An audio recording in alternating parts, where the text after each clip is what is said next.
किंवा बाबा म्हणे आपल्या एवढे जवळचे आहेत, आपण कधी बोलावलं या मागे असाल या मागे उभे राहा सर्व कल्पना पोरं योगेश वगैरे या मागे उभे राहा.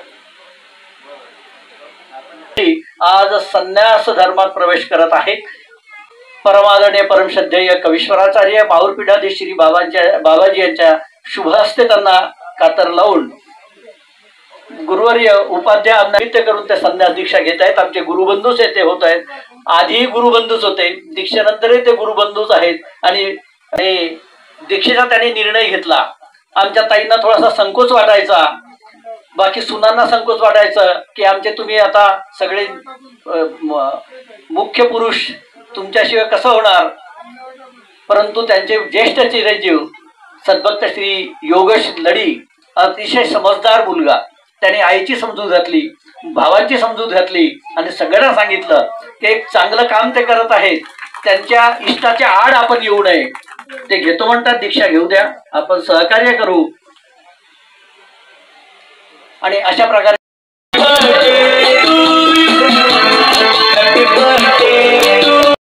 चक्रपाणी महाराज यांच्या जयंती निमित्तानं दरवर्षी होणारा हा कार्यक्रम आहे. आणि दरवर्षी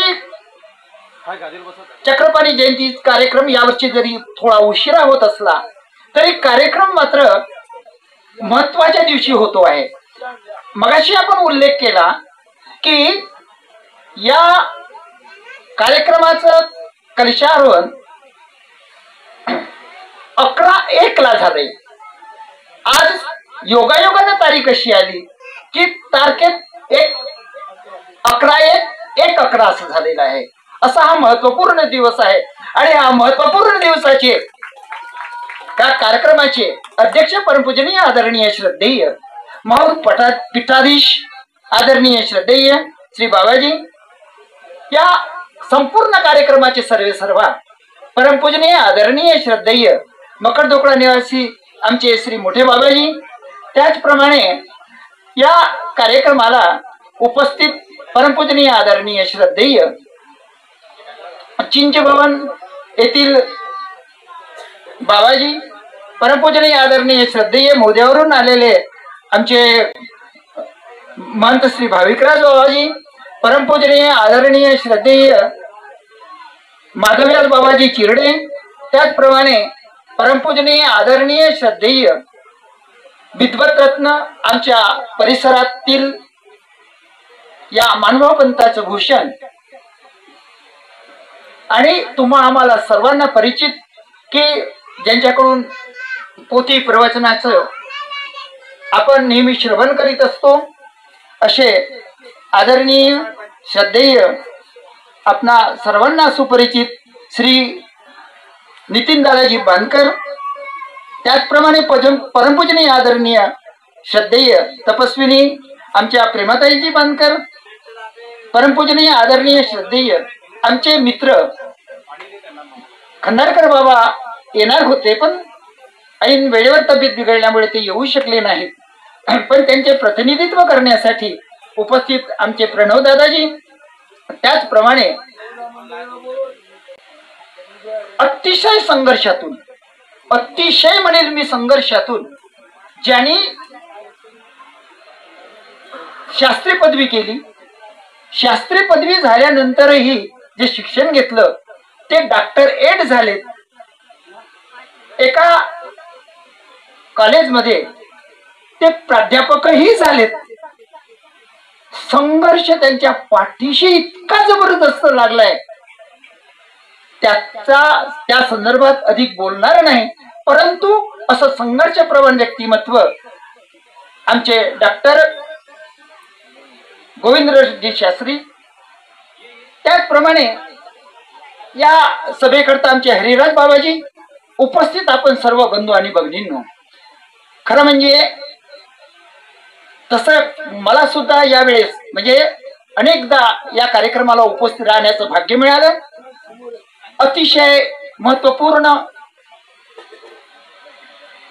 ही इथलं मंदिर आणि इथली जागाही म्हणायला हरकत नाही. बंधूंनो, प्रत्येकाच्या जीवनामध्ये आपल्याला आवश्यक काय असतं, कोणालाही विचारलं तर आमचे मुलं बाळ सुखी राहावेत, आम्ही सुखी राहावं, सुखी समाधानी राहावं, सुखी समाधानी राहावं हे असं प्रत्येकाला वाटतं. आणि सुख समाधान हे आवश्यकही आहे आपल्या जीवनामध्ये.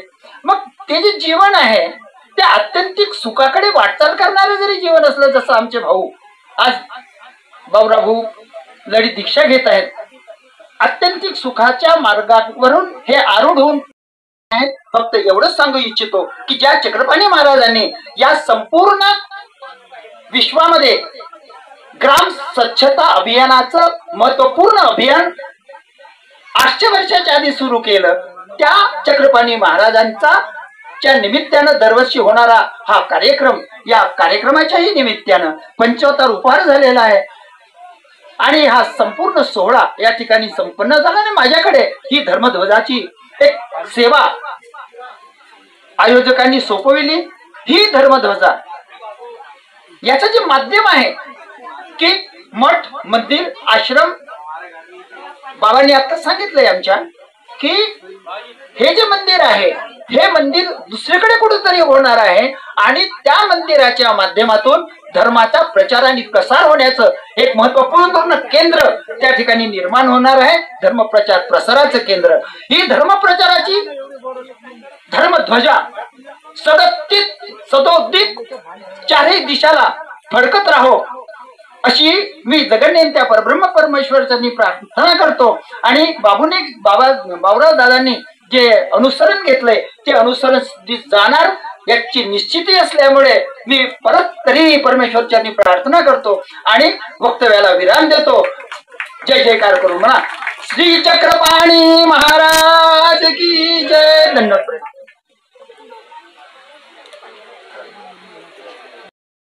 या ठिकाणी उपस्थित असलेले आजच्या कार्यक्रमाचे अध्यक्ष परमपूजनीय, परमादरणीय, परमश्रद्धेय आचार्य प्रवर विद्वत रत्न माझे श्रद्धास्थान ज्ञानरत्न ज्ञान मार्तंड मकर धोकडा निवासी श्री मोठे बाबाजी, त्याचप्रमाणे परमपूजनीय, परम आदरणीय, परमश्रद्धेय आचार्य प्रवर विद्वत रत्न ज्ञान महर्षी माहूर पीठाधीश माझे श्रद्धास्थान आचार्य प्रवर श्री मोठे बाबाजी, तसेच या मंचावर उपस्थित असलेले परमपूजनीय, परम आदरणीय, परमश्रद्धेय आचार्य प्रवर चिंच भुवन निवासी श्री मोठे बाबाजी माझे श्रद्धास्थान, त्याचप्रमाणे परमपूजनीय, परम आदरणीय, परमश्रद्धेय आचार्य प्रवर मनसर निवासी माझे श्रद्धास्थान श्री मोठे बाबाजी, त्याचप्रमाणे परमपूजनीय, परमादरणीय, परमश्रद्धेय विद्वत रत्न आमचे सन्मित्र नितीन दादाजी बांधकर, तसेच परमपूजनीय, परमादरणीय, परमश्रद्धेय आचार्य प्रवर मौदा निवासी श्री भाविकराज बाबाजी, त्याचप्रमाणे परमपूजनीय, परमादरणीय, परमश्रद्धेय आमचे सन्मित्र प्रणव दादा खंदारकर, तसेच मंचावर उपस्थित असलेले सर्वच आचार्यगण दंडवत प्रणाम. आणि उपस्थित सर्व संत महंत भिक्षुक वासनी बंधूंनो, मानवी जीवन जगत असताना जे तत्वज्ञान आहे सर्वज्ञ श्री चक्रधर स्वामींनी सांगितलेलं आहे ते जर आपण ग्रहण केलो तर नक्कीच आपल्या जीवनाला उज्ज्वल दिशा भेटल्याशिवाय राहणार नाही. कारण मानवी जीवन हा सहजासहजी प्राप्त होत नाही. यासाठी खूप प्रयत्न करावे लागतात, अनेक जन्म घ्यावे लागतात, तेव्हाच कुठे आपल्याला हा देह प्राप्त होतो. आणि हा देह प्राप्त झाल्यानंतर या देहाचं सोनं करायचं की राख करायची हे आपण ठरवायचं असतं. एक 5-10 मिनिटं बोलू का? 2 की जी आसक्ती आहे, आता सांगितलं गेलं की नातू आहे, आमची माया आहे. बाबांनी सांगितलं की दुसरा सुख घर में माया, ही माया आहे. आमच्या जवळच काही एखादी वस्तू असली तर ती देता येत नाही, तिला आम्ही आपलं म्हणून समजून बसतो. माझं काय आहे, मी कोण आहे हे आम्ही विसरून गेलेलो आहे. जरा विचारा बरं स्वतःला प्रश्न, कोण आहे मी? विचारा ना, विचारा कोण आहे मी. जरा शोधा बरं मनामध्ये. तुम्हाला मिळणारी उत्तर ही असतील, मी डॉक्टर आहे, मी इंजिनियर आहे, मी आमका. दंड शूरम अधर्ममृतधारम नेत्रतापापहारम स्मरति तमभिवन्दे श्रीचक्रपाणिं सुगौरम स्मरति तमभिवन्दे श्रीचक्रपाणिं सुगौरम श्री गोपाल कृष्ण महाराज की जय। श्री दत्तात्रेय महाराज की जय। श्री चक्रपाणी महाराज की जय। श्री गोविंद प्रभु महाराज की जय। सर्वज्ञ श्री चक्रधर स्वामी की जय। सत्य सनातन महात्मा धर्म की जय। भगवान श्री चक्रपाणी प्रभू जयंती महोत्सवाच्या निमित्ताने प्रतिवर्षाप्रमाणे यावर्षी सुद्धा उशिरा का होईना आपण या ठिकाणी एकत्रित आलेलो आहोत। उशिरा यासाठी की दिवाळीच्या आधी आपण हा कार्यक्रम घेत असतो, पण आता तो दिवाळीच्या नंतर आपण घेतो आहोत आणि त्या कार्यक्रमाचं एक फार मोठं महत्वाचं आपल्याला एक दर्शन या ठिकाणी घडलेलं आहे, ते म्हणजे संन्यास दीक्षा विधीचा हा कार्यक्रम आपल्याला पाहण्यात आलेला आहे। असे कार्यक्रम हे पुन्हा पुन्हा सहसा होत नसतात। हे पाहणं हे सुद्धा फार मोठं गोमटेदायक अशा प्रकारचं एक पाहणं असतं, हे दर्शन असतं की त्या निमित्ताने आपल्याला एक जीवनाचा आणि जगाचा विचार करता येतो। ते लोक काही वेडे झाले आहेत का? संसार सर्व त्याग करून, संसारातले सर्व हे वस्त्र परित्याग करून, सूट बूट वगैरे कोट वगैरे चांगले म्हणजे गडगंज संपत्तीवान असल्यासारखे हे असे का राहत नाही? काहीतरी काळे कपडे नाहीतर पांढरे कपडे किंवा गुलाबी कपडे असे धारण करून हे असे संसारापासून का दूर पळतात? हा सर्वसामान्य माणसाला या दर्शनातूनही सहजपणे एक विचार निर्माण होतो की नाही, हे जे काहीतरी कार्य करता आहेत हे योग्य दिशेने वाटचाल करता आहेत। आपण जे कार्य करतो हे आपलं अनिष्ट वळण चाललेलं आहे। आपण कशासाठी जगतो आहोत याचाही आपल्याला विचार करता येत नाही। आपण केवळ मरण येत नाही म्हणून जगत असतो आणि काही लवकर मरण यावं म्हणून जगतात आणि लवकरच आपल्या हाताने आपला देह संपवून टाकतात आणि त्यांच्याबद्दल मग सर्व हळहळ व्यक्त होते। आताच आपल्या इथे फार मोठा मोर्चा झाला, सारे रस्ते बंद होते। कशासाठी झाला? ज्या काही मूलभूत गरजा असतात त्या मूलभूत गरजा सर्वसामान्य लोकांना मिळायला पाहिजेत यासाठी तो जन आक्रोश होता आणि त्या जन आक्रोशाचं मूळ कारण हे होतं की त्या गरजा पूर्ण करता येत नाही म्हणून सामान्यपणे जे शेतकरी लोक आहेत खूप कर्ज घेतात आणि पीक पिकत नाही आणि त्यामुळे त्यांना काय करावं लागतं? कर्ज भरपाई होत नाही आणि म्हणजे जो जबाबदार असा कोणीतरी गरीब असतो तो मृत्यूच्या पंथाला लागतो। हे सांगायचं तात्पर्य की या जगामध्ये खऱ्या अर्थाने आम्ही कशासाठी जगतो आहोत याचा खऱ्या अर्थाने उत्तर शोधण्याचा हा खऱ्या अर्थाने अवसर प्रसंग। तुमचे संतान तुमच्या उपयोगाची ठरत नाही। प्रजोत्पादन हे आमचं कर्तव्य आहे। पितृऋण चुकवण्यासाठी प्रजोत्पादन करणे हा धर्म आहे हे आमच्या हिंदू संस्कृतीने सांगितलेलं आहे आणि म्हणून प्रजोत्पादन करायचं। मग 1 किंवा 2 पुढे आजच्या शासनाच्या नियमानुसार। पूर्वीच्या काळी अष्टपुत्र सौभाग्यवती भव अशा प्रकारे ऋषी मुनी लोक साधू संत बायांना आशीर्वाद देत असत, तरुण लग्न झालेल्या विवाहित पुरुषाला आशीर्वाद देत असत। ते तेव्हा 8 पुत्रांचा नियम होता आणि आता 1 किंवा 2 पुढे। पण मला असं वाटतं या निमित्ताने आपल्याला सांगावंसं वाटतं की 1 किंवा 2 हे 1 आणि 2 मिळून झाले 3। मग 1 देवासाठी ठेवा मुलगा, 1 आपल्या संसारासाठी आणि 1 देशासाठी। 3 मुलं तुम्हाला असलेच पाहिजे। म्हातारपणाचं हे जीर्ण शीर्ण शरीर मरी गाय ब्रह्मण को दान काय मिळणार आहे त्या माध्यमातून? पण काहीच मिळणार नाही असं नाही, खूप काही मिळणार आहे. निदान म्हातारपण आलं तर ते तरी घेण्याचा प्रयत्न करा, काहीतरी मिळणार. शेण पडलं तर माती घेऊन उठतं म्हणतात ना, काहीतरी घेणार. परंतु याही पेक्षा जर बालपणामध्ये आम्हाला जर आपला एखादा मुलगा धर्मासाठी देता येत असेल तर ती फार मोठी आनंदाची गोष्ट ठरू शकते. आणि त्या माध्यमातून धर्माची ही चांगली प्रक्रिया समाजामध्ये रूढ होऊ शकते. समाजात धर्माचा प्रचार प्रसार होऊ शकतो. कारण धर्माचा जो अभ्यास आहे तो अभ्यास करण्यासाठी बालपण अत्यंत आवश्यक आहे, तरुणपण अत्यंत आवश्यक आहे. बालपणापासून हे जर संस्कार या जीवनावर पडत राहिले तर त्यांच्या माध्यमातून धर्माचं कार्य फार चांगल्या प्रकारे चालू शकतं. आणि त्यांच्याच माध्यमातून हे जे म्हातारे लोक आहेत हे दीक्षित होऊ शकतात. विचार करा, या म्हातारे मंडळींना कोणी दीक्षा दिलेली आहे? ज्यांनी बालपणापासून जीवन परमार्गाला समर्पित केलेलं आहे त्यांनी दीक्षा दिलेली आहे.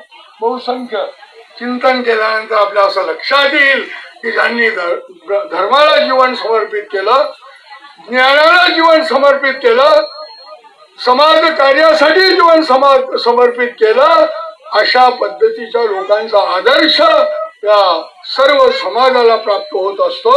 आणि त्यांच्या बोलण्यामध्ये, त्यांच्या वागण्यामध्ये, त्यांच्या वर्तनामध्ये जे तत्व दिसतं त्याचा सहवासातून खऱ्या अर्थाने मग आपल्यालाही आपण दीक्षा घेतली पाहिजे असं वाटायला लागतं. हे जर संपूर्ण जीवन समर्पित करू शकतात, हे बालपणापासून परमार्गामध्ये राहतात, तरुणपणामध्ये लग्न करायचं सोडून संन्यास दीक्षा घेऊन धर्माचा उपदेश करतात, मग आपण म्हातारं झाल्यानंतर तरी आपण अनुसरलो पाहिजे की नाही हा विचार त्यांच्यामध्ये निर्माण होतो. आणि मग अशा प्रकारे अनुसरण्याची सर्वसामान्य माणसाची, ज्याला आपला विकास करून घ्यायचा आहे, ज्याला आपल्या जीवनाचा उद्धार करून घ्यायचा आहे, त्याला हा विचार निर्माण होतो. मी मगाशी गौतम बुद्धांचं उदाहरण घेतलं. गौतम बुद्धांनी सत्य शोधण्यासाठी घरदार वैभव राजवैभव सोडलं आणि त्या बुद्ध गयेला जाऊन बसले का वटवृक्षाखाली आणि घोर चिंतन केलं. 12 वर्षाच्या चिंतनातून त्यांना सत्य सापडलं. आणि ते सत्य काय आहे तर ते सत्य आहे की त्यागात शांती, भोगामध्ये शांती नाही. श्री गोपाल कृष्ण श्री चक्रपाणी श्री गोविंद प्रभु सर्वज्ञ श्री चक्रधर परब्रह्म परमेश्वर श्री चक्रपाणी महाराजांच्या जन्मोत्सवा, त्याचप्रमाणे पंचावतार उपार महोत्सव आणि संन्यास दीक्षा विधी अशा या त्रिवेणी संगम कार्यक्रमाचं आयोजन या ठिकाणी लढी परिवाराकडून करण्यात आलं. आजच्या या मंगलमय अवसर प्रसंगी या संपूर्ण कार्यक्रमाचे मार्गदर्शक, कार्याध्यक्ष, परमपूजनीय परमादरणीय श्रद्धेय विद्वत रत्न ज्ञान महर्षी आचार्य प्रवर श्री पोथीवाले बाबा, श्री मकर धोकड्याचे मोठे बाबा, त्याचप्रमाणे परमपूजनीय परमादरणीय श्रद्धेय ज्यांच्या पवित्र कर कमलाने आजचा हा ध्वजारोहण संपन्न झालेला आहे असे आदरणीय श्रद्धेय श्री विश्वनाथ बाबाजी कपाटे, परमपूजनीय आदरणीय श्रद्धेय श्री नागापूरकर बाबाजी, त्याचप्रमाणे तपस्विनी धर्मभगिनी प्रेमाबाईजी बांधकर, परमपूजनीय आदरणीय श्री हरराज बाबाजी कपाटे, परमपूजनीय आदरणीय श्री माधवराज बाबाजी चिरटे, परमपूजनीय आदरणीय श्रद्धेय श्री नितीन दादाजी बांधकर, परमपूजनीय आदरणीय श्री गोविंदराजजी शास्त्री धाराशिवकर, परमपूजनीय आदरणीय श्री प्रणव दादाजी, त्याचप्रमाणे परमपूजनीय आदरणीय श्री भाविकराज बाबाजी, उपस्थित संतगण, तपस्विनी मातांनो, बंधू तथा भगिनींनो, वेळ बरंच झालेला आहे, परंतु आज या ठिकाणी सर्वच वक्त्यांनी योग्य अशा प्रकारे मार्गदर्शन केले. त्याचप्रमाणे या कार्यक्रमाचे सूत्रसंचालक परमपूजनीय आदरणीय श्रद्धेय परमस्नेही श्री चिंचोलकर बाबा, त्याचप्रमाणे या कार्यक्रमाला ज्यांनी आवर्जून उपस्थिती लावली असे सर्व संत आणि तपस्विनी माता. बंधूंनो, खापरी या ठिकाणी श्री कृष्ण मंदिर, या मंदिराची स्थापना म्हणजे या मंदिराचा भूमिपूजन 2016ला झालं आणि आज या ठिकाणी संन्यास दीक्षा विधी संपन्न झालेली आहे. तर सद्भक्त श्री बाबूरावजी लडी आता नुकतंच नूतन दीक्षार्थी आदरणीय श्री बाबूराज दादाजी न्यायंबास. तर या ठिकाणी आता मंदिर तर निर्माण झालं, कलशारोहण वगैरे सर्व आटोपलं, परंतु हे मंदिर आता दुसऱ्या ठिकाणी जाणार आहे आणि त्या ठिकाणी नवीन मंदिर निर्माण झाल्यानंतर मग त्या मंदिरामध्ये स्थानापन्न जे विशेष असणार, तर त्या ठिकाणी सेवादास्य करण्याच्या दृष्टिकोनातून या लढी परिवारांनी जागा दान केली. पुन्हा त्या